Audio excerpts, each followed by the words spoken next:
Hi everyone, well, welcome to the very first video in my series about creating my next exhibition layout. You may have seen my first layout, Brief Encounter, that was based on the film of the same name.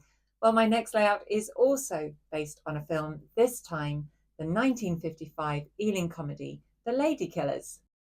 Over the next 5 months, I'm going to talk you through the step-by-step process of this build and explain all the background factors about what you need to bear in mind if you're building an exhibition standard layout. That means sharing some tutorials, some tips, and all the background about the decisions I'm making about what goes on the layout, what stays off it, and all the other factors I'm bearing in mind. Now, this series is for everyone, regardless of whether you want to exhibit your layout or not. And I want to reassure you, I'm not going to be using lots of jargon, not using complicated techniques. This is for you whether you're a complete beginner or even if you're on your 10th layout. Another thing I want to say is I'm going to be trying to keep costs down. I want to show that you don't need to spend lots of money to create an exhibition standard layout. And lastly, why 5 months? Well, I like to set myself something of a challenge.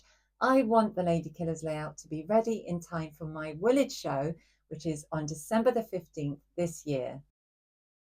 Visitors to shows are often surprised when I tell them it took just a year to build Brief Encounter, with most of the work being done in the last 6 months. So another reason for doing this video is to show you it doesn't also have to take lots of time to build an exhibition standard layout. This time last year, I was pretty much in the same position with Brief Encounter. I had the same goal. Brief Encounter was going to be making its debut at the Woolwich show, but I was just a little bit further along. I'd already built the baseboard and laid the track and started some of the painting. This year, of course, I've got the added work of filming the process, so it might take a little bit longer. It is going to be very tight. So I've definitely got my work cut out for me, but I know you're going to be cheering me along all the way and hopefully building your own layout along with me too. So in this first video, I'm going to be showing you all the layout plans, showing you the thought processes that have gone into the layout and the decisions I've made. Now, why the Ladykillers? Well, one of the questions I get asked a lot, especially over the last year exhibiting Brief Encounter monochrome, is your next layout going to also be based on a film?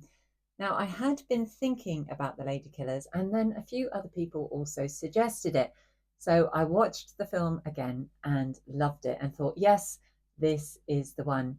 It's definitely a black comedy with some very dark undertones, but it has a strange dreamlike quality about it, which I'll get to a bit later in this video. But the main reason for choosing this film is its iconic setting, set around King's Cross Station and the Copenhagen Tunnel.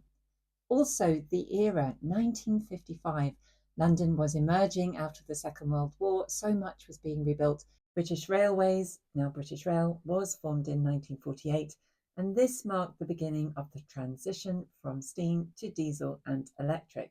So this period in British Rail history is really very interesting, and that in itself makes a really great exhibition layout because it's about telling a story. It's about entertaining your visitors. After all, it is a show. You want to engage your visitors, and that means telling them all about the hard work that you've put into your layout and the story behind it. Now, another question I got asked a lot over the last year is whether I would make another monochrome layout. And again, I did think about it, but interestingly, The Ladykillers is one of those films. Certainly I thought it, lots of other people do. You kind of think it was made in black and white originally, but no, not so. It was, in fact, made in Technicolor and has the distinction of being the last, or one of the last at least, to be filmed using Technicolor's 3-strip process. Technicolor, of course, was known for its highly saturated colours in films like The Wizard of Oz and Gone with the Wind. Now, colour is going to be just as important to this layout as a lack of colour or monochrome was to Brief Encounter.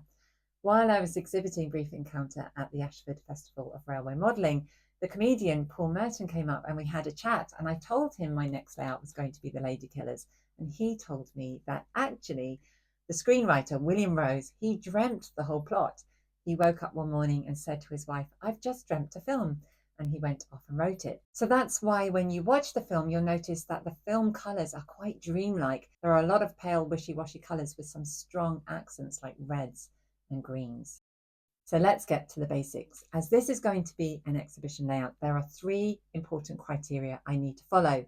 The layout needs to be lightweight, easy to transport in the back of my car, and able to be operated by a single operator, me.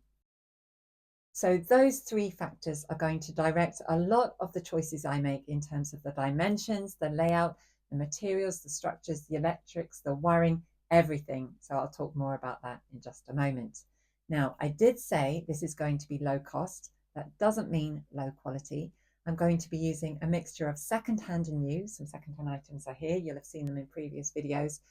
I no doubt if this was a bedroom or loft layout, I could make this a whole lot cheaper, a whole lot simpler. It's not. It is an exhibition layout, but I have made it a bit easier on myself. I'm not going to be using any points or the associated wiring that does away with all of that stuff. It's going to be dead simple, I promise. Now, I've also decided that this layout is going to be 00 gauge, DC controlled, and self-running. And in terms of the structures and cameos on this layout, it needs to incorporate these iconic scenes.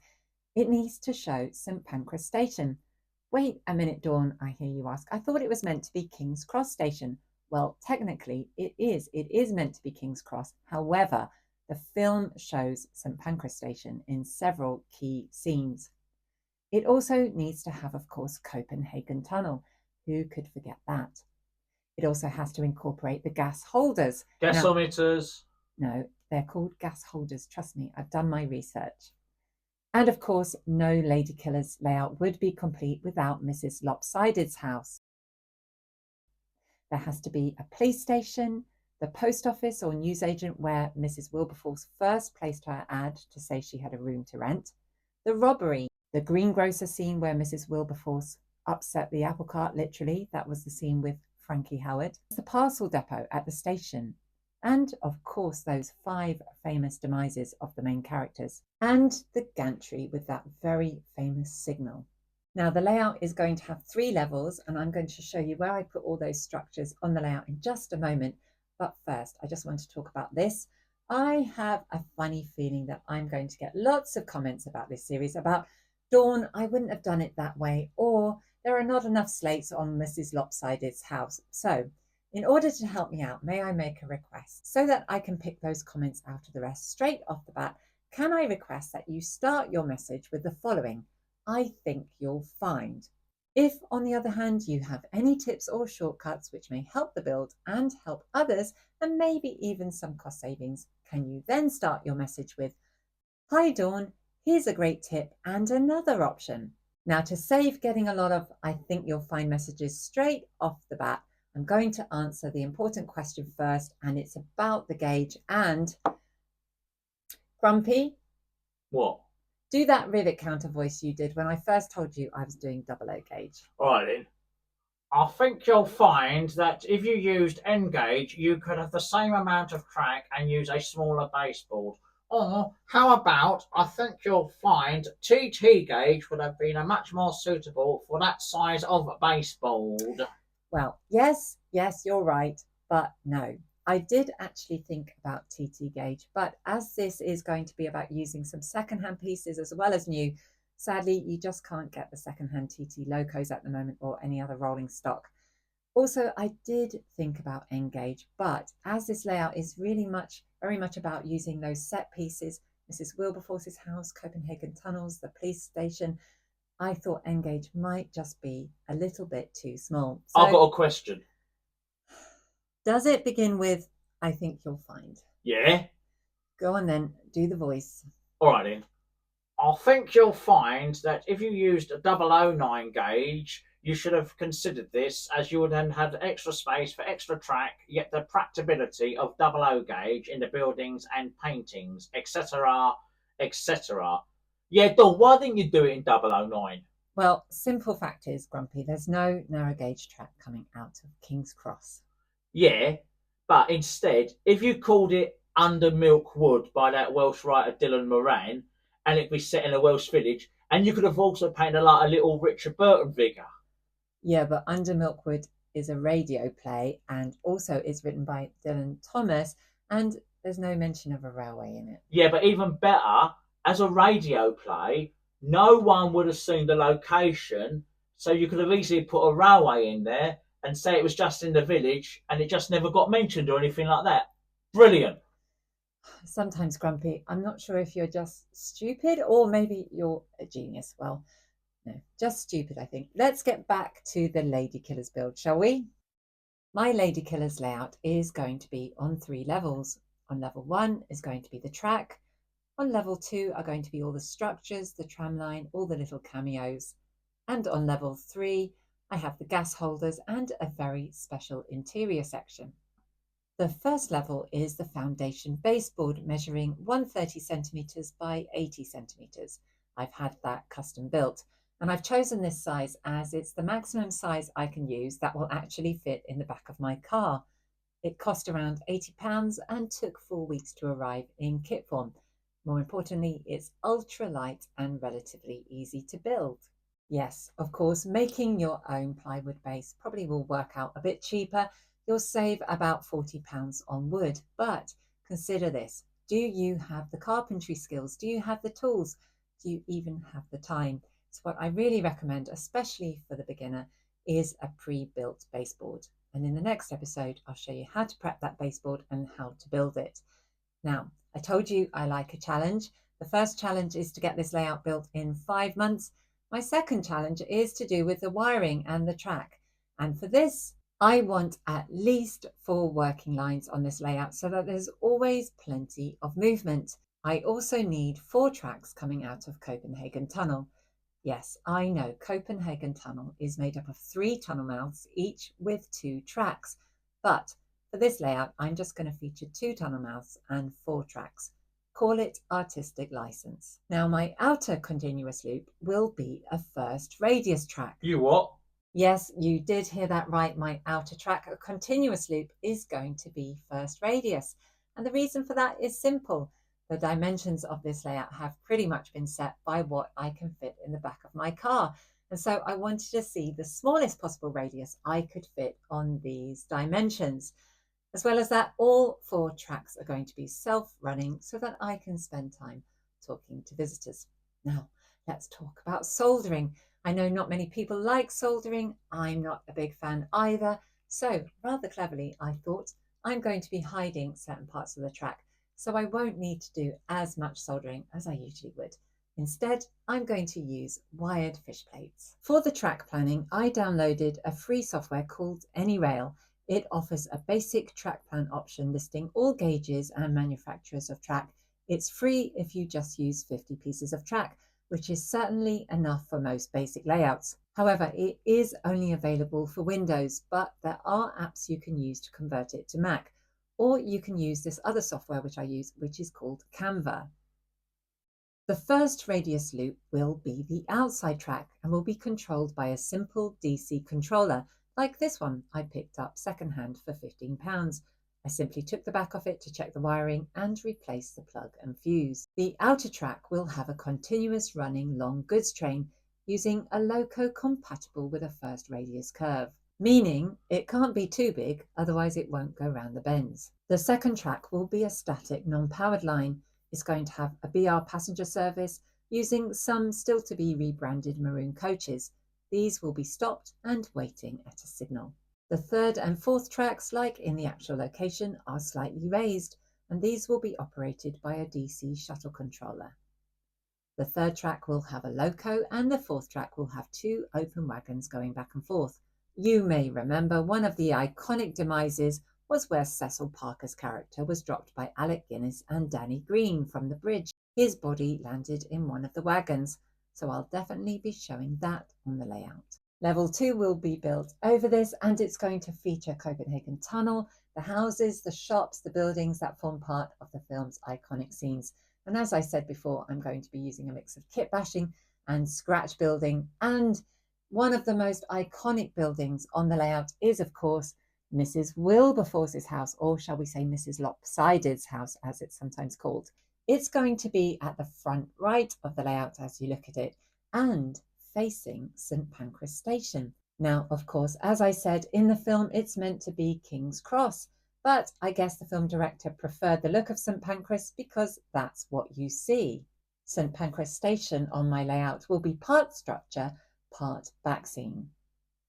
Mrs. Wilberforces House in the film was actually a set built by the film company at the end of Frederica Street, and I've enlisted a set specialist company of my own, none other than Tom Marshall from Buggles Kelly Station, and Tom is going to custom build and 3D print a Mrs. Wilberforce house for me and my layout, and I'm going to paint it and add some details like a speaker to play the music, and also I'm going to look at ways to make the house shake as if a train is rumbling past. Now, I've had a few ideas about how I'm going to do that, but if you have some ideas about how I can make Mrs. Wilberforce's house shake as well, please do let me know, put them in the comments below. Now, I know that Tom is also working on a film-themed layout of his own, Buggles Kelly, which is based on the film Oh, Mr. Porter, and that stars William Hay in the main character. And I was thinking, wouldn't it be wonderful to have an exhibition of film layouts? We could have Brief Encounter, we could have the Ladykillers, we could have Buggles Kelly, and maybe one of the many Titfield Thunderbolt layouts that are going to be built, currently being built right now, based on the model that was launched by Rapido. I don't know if you heard that, but as I mentioned the Titfield Thunderbolt, it actually thundered outside, so pretty freaky. Anyway, as I said, if any exhibition managers are watching and you fancy a film-themed exhibition, then do get in touch. Anyway, back to the buildings. And there will be a row of 3-story terraced houses added to one side, just like in the film. The layout will also feature shops, including the newsagents where Mrs. Wilberforce's ad was placed, the police station, and a Watney Coombe pub, in front of which Mrs. Wilberforce incited a horse to upset the apple cart, literally. The robbery cameo will be to the left of the layout from the audience's perspective. Now, you know me, I love a tram, so of course this layout is going to have a tram, and that's going to be operated by a DC shuttle controller. The backboard will be roughly 4 inches in from the back for the fiddle yard, such as it is. It's not too complicated, just the one loco and some wagons. And there's going to be a row of industrial half-relief buildings along the front of the backboard. The tramway will be hidden at each end, so you won't see it stop and reverse.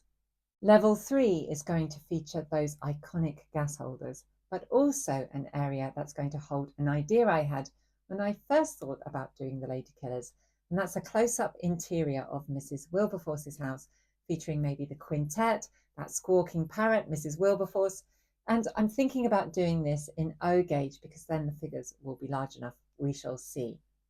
Now, lastly, the rolling stock. Now, I'm going to be using a mixture of eras 3 and 4, and while I'd love to feature some Class A4s on this layout, they definitely were around at the time, they don't actually appear in the film, so sadly I won't be using those.